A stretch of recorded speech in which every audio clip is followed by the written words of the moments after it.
अस्सलाम वालेकुम, मैं हूं अतीक इस्लाम। इस वक्त आप देख रहे हैं पाक डिप्लोमेसी यूट्यूब चैनल। मैं इस वक्त बात करना चाह रहा हूं करेंसी के बारे में। पाकिस्तान की करेंसी जो कि दिन ब दिन डीवैल्यू हो रही थी, उस करेंसी के बारे में बताता चलूं कि दुनिया का एक मोतबर इदारा ब्लूमबर्ग, उसने पाकिस्तानी करेंसी के बारे में रिपोर्ट दी है कि पाकिस्तानी करेंसी एशिया में तीसरे नंबर पर आ चुकी है।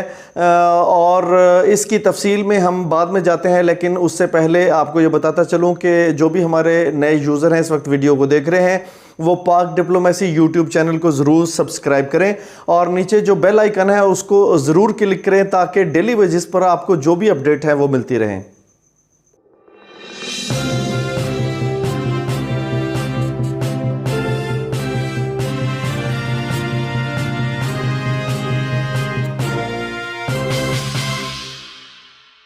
जी नाजरीन, आपको बताते चलें कि ब्लूमबर्ग ने हालिया रिपोर्ट दी है जिसमें उन्होंने पाकिस्तानी करेंसी को एशिया की तीसरी ताकतवर तरीन करेंसी करार दे दिया है। यकीनन जो है इस वक्त जो भी दुनिया भर की मईशत थी, जिसमें इस एशिया के अंदर जो है वो इंडिया को देखा जा रहा था, चाइना को देखा जा रहा था, लेकिन एशिया के अंदर सबसे ज़्यादा तेज़ी से डॉलर के मुकाबले में तरक्की करने वाली जो करेंसी है वो पाकिस्तानी रुपीज़ को करार दे दिया गया है। यकीनन ब्लूमबर्ग ने यह भी कहा है कि पाकिस्तान की करेंसी जो है एशिया में तीसरे नंबर पर है। लिहाजा कुछ लोग सवालात पूछते रहते हैं और अवाम इस वक्त सवाल उठा रही है। मैं कॉमन सा सवाल आज उठाता हूं, अवाम का सवाल लेता हूं, वो ये है कि पाकिस्तान में महंगाई क्यों बढ़ी। पहले भी मैं आपको बता चुका हूं, इसका मैं आज बहुत मुख्तसर सा अगर तज्जिया करूं तो मैं ये बताता चलूं कि जो पिछली हुकूमत थी, यानी कि नवाज शरीफ साहब की हुकूमत, उनके वज़ीर ख़जाना इसहाक डार ने पाकिस्तान के अंदर मसनूई तरीके से डॉलर को और महंगाई को रोक के रखा था। यानी उन्होंने अपने 5 साल दौर में 30,000 अरब रुपए का कर्जा लिया और उस कर्जे की वजह से IMF का इदारा यह कह रहा था कि आपका डॉलर फ्लैक्चुएट करके ऊपर 170-75 पे चले जाना चाहिए, लेकिन उन्होंने मसनूई तरीके से डॉलर को कैसे रोक के रखा, यह एक सवालिया निशान था। मैं आपको यह बताता चलूं कि डॉलर को रोकने की एक सबसे बड़ी वजह यह हो गई कि यहाँ पर स्टेट बैंक में, क्योंकि इंपोर्ट और एक्सपोर्ट का जो खसारा था वो 30 अरब डॉलर का था। पाकिस्तान के अंदर इंपोर्ट जो थी वो 55 अरब डॉलर पे थी और जो एक्सपोर्ट थी वो 25 अरब डॉलर पे थी। यानी कि आपका करंट अकाउंट खसारा जो है वो 30 अरब डॉलर का था, जो कि इमरान खान ने अब आते ही सबसे पहला काम और ज़बरदस्त किस्म का काम ये किया है कि 30 अरब डॉलर का खसारा ख़त्म करके पाकिस्तान को एक साल के अंदर 790 मिलियन डॉलर बचा कर दिया है। और ये बहुत ही ज़बरदस्त और बहुत ही गुड न्यूज़ थी।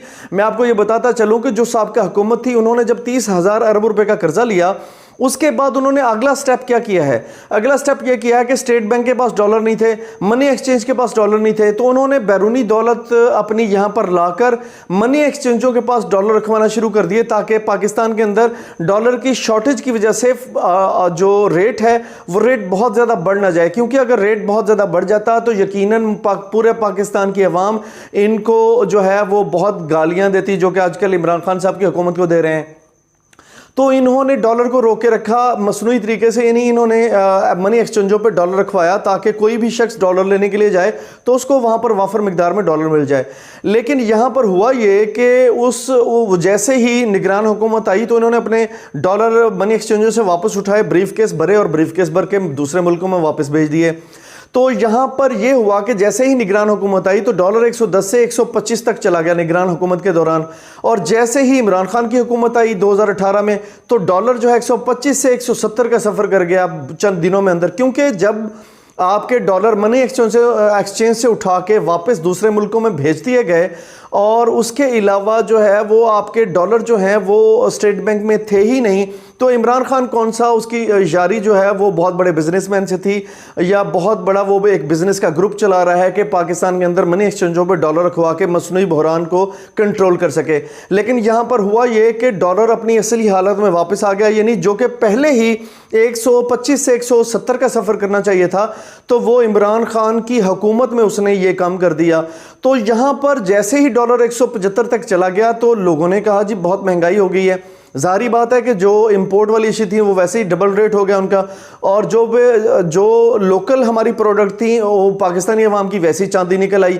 तो उन्होंने अपनी प्रोडक्ट को जो है वो नीचे से उठाकर रेट जो है ना आसमानों पे ले गए।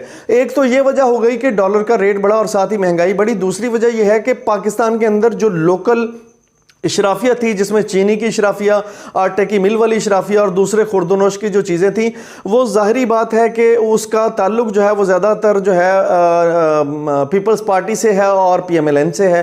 क्योंकि पीपल्स पार्टी में अगर देखा जाए तो गालिबन जो है वो जरदारी साहब की 17 फ्लोर मिलें, जो 17 मिलें शुगर मिलें बताई जा रही हैं, और इसी तरह पंजाब के अंदर बहुत सारे पार्लियामेंटेरियन हैं जिनकी शुगर मिलें हैं, इसी तरह आटे की मिलें भी उनकी हैं। तो यकीनन उन्होंने मसनूई बहरान भी पैदा किए ताकि इमरान खान साहब को जो है वो उनको जलील भी किया जाए और रुसवा भी किया जाए। तो यहाँ पर हुआ ये कि सबसे ज़बरदस्त काम ये हुआ कि महंगाई अब कैसे वापस आएगी, और यकीनन मैं पूरी गारंटी से आप सबको कह सकता हूँ कि महंगाई इस वक्त वापस आ जाएगी। उसकी बड़ी वजह यह है कि महंगाई जो है वो जैसे ही 168 पे डॉलर चला गया, तो वहाँ से इमरान खान साहब ने सबसे पहला ये काम किया कि जो इंपोर्ट खसारा था, यानी एक्सपोर्ट और इंपोर्ट का खसारा था 30 अरब डॉलर का, वो कम किया। सबसे पहले तो पाकिस्तान में इंपोर्ट के जो रेट हैं वो बढ़ा दिए, टैक्स लगा दिए, लोगों ने इंपोर्ट करना कम कर दिया। उसके बाद जो है वो एक्सपोर्ट पाकिस्तान की जो है बहुत ज़्यादा बढ़ा दी गई, जिसमें इस वक्त जो है वो टेक्सटाइल मिलों की इस साल की रिपोर्ट ये है कि 29% टेक्सटाइल मिलों की जो एक्सपोर्ट है वो बढ़ा दी गई है, जिसकी वजह से पाकिस्तान में जो करंट अकाउंट खसारा है वो डेड लेवल पे चला गया, ज़ीरो पे आ गया। उसके बाद जो सितंबर का महीना है, सितंबर के महीनों में पाकिस्तान को 70 मिलियन डॉलर का जो है वो पाकिस्तान को बचा है। यानी कि अगर हम देखें कि अगर हम मिसाल दें, सपोज करें कि पाकिस्तान एक दुकान की हैसियत रखता है और वो दुकान जो है पिछले 70 साल से खसारे में थी, तो अब क्या हो रहा है? अब ये हो रहा है कि 70 साल का खसारा यकीनन एक रात में तो कम नहीं हो सकता, और अवाम इस चीज़ को समझने के लिए तैयार नहीं है कि किस वजह से महंगाई हो रही है और किस वजह से जो है वो मसाइल पैदा हो रहे हैं। तो यकीनन पाकिस्तान अगर एक दुकान है और दुकान जो है उसके जितने भी एक्सपेंस हैं वो ज़्यादा थे और उसकी कमाई कम थी, यानी कि पाकिस्तान एक दुकान की हैसियत अगर मैं ले लिया जाए तो पाकिस्तान की दुकान खसारे में थी पिछले 70 साल से। इस वक्त जो है कंडीशन ये है कि पाकिस्तान की दुकान ने 70 साल में पहली दफ़ा जो है सितंबर के महीने में 70 मिलियन डॉलर कमा के दिया है। और देखा जाए तो इमरान खान ने पिछले एक साल में इसी तरह तमाम एक्सपेंस, तमाम चीज़ें निकाल के पाकिस्तान को जो है 790 मिलियन डॉलर जो है वो बचा के दिया है। यानी इस वक्त कौमी खजाने में 790 मिलियन डॉलर का इजाफा हो चुका है। और दूसरी तरफ से मैं ये बताता चलूँ कि इस डॉलर के स्टेट बैंक में दड़े लगने की वजह से, इस डॉलर को जमा होने की वजह से 168 वाला डॉलर जो है 158 पे आ चुका है। मैं आपको ये खुशखबरी देता चलूं कि आइंदा चंद महीनों के अंदर ये डॉलर का रेट 150 पे जा सकता है। उसकी एक बड़ी वजह यह है कि जो भी फेडरल बोर्ड ऑफ रेवेन्यू है उसने 4 महीने के अंदर 1025 अरब रुपए के टैक्स जमा किए हैं। तमाम इदारे पाकिस्तान में बेहतर काम कर रहे हैं। इस वक्त एंटी करप्शन का इदारा वो भी पाकिस्तान में इस वक्त जो है वो कमाई का जरिया बन चुका है। यानी जो भी इदारे थे पाकिस्तान के वो पाकिस्तान को खा रहे थे, लेकिन इस वक्त इमरान खान की क़यादत में पाकिस्तान के जो इदारे हैं वो पाकिस्तान को कमा के दे रहे हैं। तो इस वजह से डॉलर जो है वो बड़ी ज़बरदस्त तरीके से जमा हो रहे हैं। तो इसी सूरत में, डॉलर के जमा होने की सूरत में, जो बैंक है उसमें डॉलर जमा होने की वजह से सामने डॉलर की कीमत कम हो रही है, रुपए की कीमत कदर जो है वो बढ़ रही है।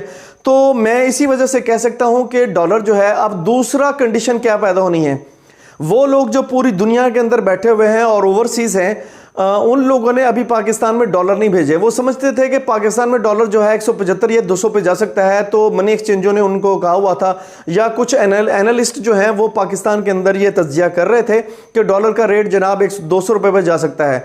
पाकिस्तान में जनाब डॉलर नहीं है और डॉलर का रेट बड़ा बढ़ जाएगा। लेकिन इमरान खान की क़यादत में पाकिस्तान ने तरक्की की, डॉलर जमा हुआ।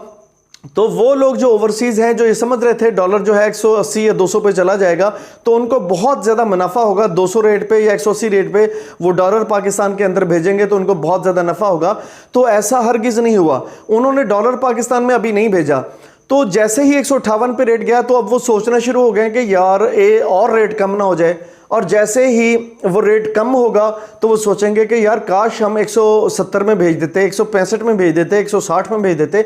अब तो रेट 155 आ गया है। लेकिन उनकी बातें करते करते जैसे ही रेट 152 पर 150 पे पहुंचेगा और जैसे ही फिर नफसियाती हद क्रॉस करेगा यानी 149 पे आ जाएगा, तो उसके बाद क्या होगा? उसके बाद तो ब्लास्ट हो जाएगा मेरे ख्याल से, क्योंकि पूरी दुनिया के अंदर से रेमिटेंस जो है वो स्टेट बैंक में जमा होने शुरू हो जाएंगे, पैसा स्टेट बैंक में आना शुरू हो जाएगा और लोग ठगा-ठग पेमेंटें लगाने शुरू हो जाएंगे। और मेरा ख्याल है कि पेमेंटें इतनी ज़बरदस्त तरीके से स्टेट बैंक में जमा होनी शुरू हो जाएंगी कि वो डॉलर वैसे ही उसके पर खच्चे उड़ जाएंगे। और कुछ जो है इमरान खान साहब की क़यादत में फेडरल बोर्ड ऑफ रेवेन्यू ज़बरदस्त कलेक्शन कर रहा है। इसके अलावा जो है तमाम इदारे इस वक्त कमा के दे रहे हैं, जिसमें एंटी करप्शन का इदारा भी है, FIA भी है, वो भी रकूम की बहुत ज़बरदस्त किस्म की रिकवरी कर रहा है। नैब का इदारा है, वो भी बड़े ज़बरदस्त तरीके से रिकवरीज कर रहा है। फैक्ट्स एंड फिगर तो मैं अगली वीडियो में आपको बताऊंगा, लेकिन फिलहाल ये बताता चलूं कि डॉलर जो है 150 की तरफ गामजन है, अगले चंद महीनों में 150 पे जा सकता है। लेकिन जैसे ही नफसियाती हद क्रॉस करेगा, यानी 149 पे आएगा, तो उसके बाद डॉलर को ऐसे छितर पड़ने शुरू होंगे और यकीनन आपकी आंखों के सामने पड़ेंगे और डॉलर अगले 2 से 3 सालों में 120 पे, यानी जहां से चला था उसी हालत में वापस आ जाएगा। मेरे ख्याल से इमरान खान साहब की हुकूमत जब जाने का वक्त आएगा 2023 में, उस वक्त डॉलर 120 के करीब होगा और जैसे ही डॉलर 120 पे आएगा या जैसे ही कम होना शुरू होगा तो अशिया खुर्दो नोश में भी ज़बरदस्त किस्म की कमी आएगी। और जैसा कि मेरे जानने में सुनने में आया है कि चीनी जो है वो 85 पे इस वक्त मिल रही है और यकीनन जो है दालों के रेट, चीनी के रेट, घी के रेट, सब्जियों के रेट ज़बरदस्त किस्म की कमी का शिकार होंगे, क्योंकि ये तमाम चीज़ें डॉलर से फ्लैक्चुएट करती हैं, डॉलर इस पर असरअंदाज होता है। लोग इसके डॉलर के बढ़ने की वजह से ही इसका रेट बढ़ाते हैं। तो जैसे ही पेट्रोल का रेट कम होगा तो यकीनन हर चीज़ के रेट नीचे आने शुरू हो जाएंगे और जैसे ही रेट नीचे आएंगे और डॉलर 120 की तरफ गामजन जैसे जैसे नीचे जाना शुरू होगा तो पाकिस्तान के अंदर बिजनेस की ज़बरदस्त किस्म की सरगर्मियाँ शुरू हो जाएंगी और पाकिस्तान में बिजनेस जो है वो ग्रो करने लग जाएगा और दुकानों पर ग्राहकों का रश भी बढ़ जाएगा और एक्टिविटीज़ ज़बरदस्त तरीके से स्टार्ट हो जाएंगी, क्योंकि परचेजिंग पावर लोगों की बहुत ज़बरदस्त तरीके से बढ़ जाएगी और परचेजिंग पावर बढ़ने की वजह से लोगों का रश जो है वो दुकानों पे लगना शुरू हो जाएगा और इस तरह से आपका बिजनेस भी बहाल हो जाएगा और आप इमरान खान को दुआएं भी दे रहे होंगे। नेक्स्ट एपिसोड के साथ आपकी खिदमत में जल्दी इंशाल्लाह हाजिर होंगे। फिलहाल आपको हमने अल्ट्रासाउंड करके दिया कि इकोनॉमी पाकिस्तान की क्या है, क्यों रेट बढ़ा और क्यों रेट कम होगा, तो यकीनन आप बहुत सारी चीज़ें समझ गए होंगे। जो चीज़ समझ में नहीं आएगी यकीनन आप कमेंट्स करें इसके बारे में। और आखिर में मैं एक दफ़ा आपको दोबारा रिक्वेस्ट करता चलूँ कि पाक डिप्लोमेसी चैनल को ज़रूर सब्सक्राइब करें और यकीनन आपकी सपोर्ट के साथ ही हम आगे बढ़ते रहेंगे और हमारा मैसेज पूरी दुनिया के अंदर और पूरे पाकिस्तान के अंदर फैलता रहेगा। बहुत शुक्रिया।